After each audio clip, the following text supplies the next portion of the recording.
Did you know about the shameful ending of Inside Out 2 that Pixar cut from the final movie? Yippee-ki-yay, movie lovers, yes, the ending of the sequel was originally very different and had a villainous emotion taking over Riley and sending her into a spiral of shame in front of Val and her friends. This arch-villain was shame, an emotion which was deleted from the final film. Unlike the misguided but ultimately well-meaning anxiety, shame did not care at all for Riley and was only interested in making her fail and feel utterly miserable. An animatic deleted scene from Inside Out 2's Blu-ray reveals the original climax of the movie, where Riley was invited to play Never Have I Ever with a group of older teenagers. Never have I ever stolen my mom's credit card. She did not. Yes, she did. Grace! Nuh-uh-uh. Finger down, babe. Honor the truth. Here, Riley has fallen out with her best friend Grace, who deliberately embarrasses her with that callback to the first movie when Riley stole her mum's credit card to run away. And so the emotion shame takes over the console from anxiety, and they each drop more and more embarrassing secrets about each other in front of everyone. Never have I ever cheated on a math final. Oh, right, because you're Little Miss Perfect. Never have I ever had a crush on a dumb video game character. Ooh, this is good. This is very, very bad. Shame!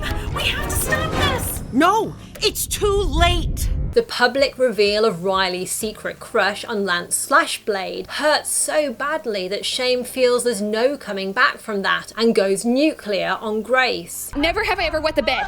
As a teenager. Oh my gosh. That was a secret, Riley. Riley! How could you do that? No, Val! It's the game!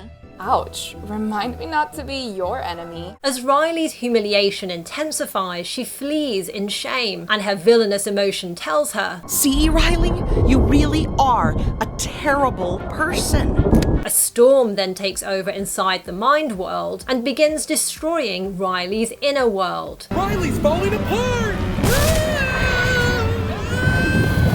As you can see, this deleted scene was pretty intense, and the friendship breakup between Riley and Grace is much worse and meaner. Never have I ever broken my friend's nose for fun. Never have I ever freaking talked behind my best friend's back like a huge jerk. Compared to the final movie, where Riley accidentally crashed into Grace. We hurt Grace! It all happened so fast, I didn't even see her. As Kelsey Mann, who directed the film, explained, Shame was not fun to watch and made the movie too heavy, to the point that audiences wouldn't really want to watch it again. And producer Mark Nielsen also said that Shame was a tough character to redeem. Remember that the idea behind both movies is that all a person's emotions and memories are important and shouldn't be suppressed, like Joy tried to do with sadness in the first film and then tried to do again with uncomfortable memories in the sequel. We keep the best and toss the rest! In real life, many experts regard shame as an especially destructive emotion, as it means we feel that we're a completely bad person, rather than that we just did something bad which we can make up for or repair. According to Dr. Kristen Neff, who was a consultant for Inside Out 2, if you feel shame, it shuts down your ability to learn from your mistakes. For production designer Jason Deemer, anxiety was a more important subject to talk about in the film, as so many people experience that, and it can also serve a useful function, whereas not everybody experiences shame. Also, the film's director explained further that he always wanted the Inside Out sequel to explore the feeling that you're not good enough, that you're really hard on yourself, and although the original ending with Shame captured that idea, it was better to keep the focus on just one character, anxiety.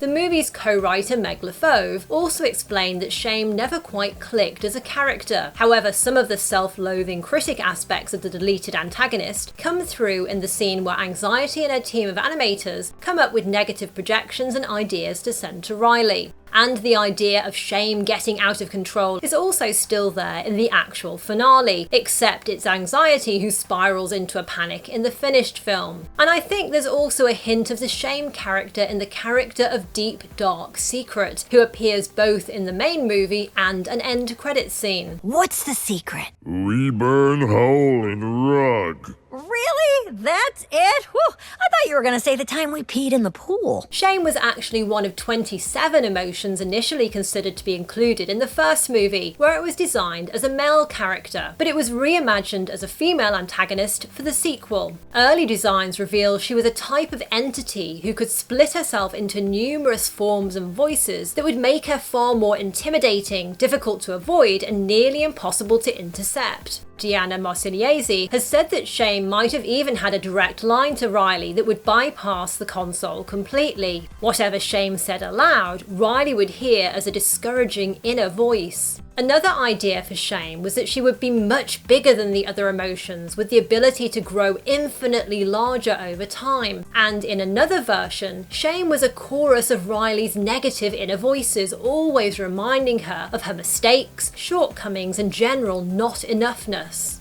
Early storyboards for the movie also reveal that Shame had a lair, an underground cavern of sorts, and in this monstrous-like form, she appears to be guarding a root or trunk that's emitting a light, maybe because it's got what look like little memory balls in there, perhaps of particularly shameful memories in Riley's past. Joy would have ventured down there carrying a memory ball of her own. Other deleted scenes from the movie seem to imply that Joy was originally going to be on a quest for a specific memory ball. And in The Art of Inside Out 2, a section of the book called Self-Compassion reveals that Joy would have brought light into Shame's dark lair by placing her memory ball inside it. The way Joy lights up with an array of colours, indicating perhaps that she was encompassing all the different emotions, makes me think that she was activating Riley's self-compassion in a way that would have pulled Riley out of her shame spiral. And in fact, in real life, researchers such as Kristen Neff say that self-compassion is the ultimate antidote to shame. Ultimately, shame was replaced by nostalgia as a fifth new emotion, who I think many of us will agree brought some delightfully light and funny moments to the sequel. Remember when we all finally came up to headquarters? That was like 30 seconds ago, nostalgia. Yeah, those were the days. Nostalgia. So what do you think of this alternate ending to Inside Out 2, and would you like to see a more fully fledged villain like Shame in a third Inside Out movie? Yippee-ki-yay, movie lovers, I'm Jan, and if you enjoyed this video, do leave a thumbs up, I really appreciate it. I've got more Inside Out 2 videos on the way, so you can tap to watch the next one here. Thanks for enjoying the Inside Out sequel with me, and hope you have a marvellous movie-loving week. See you next time!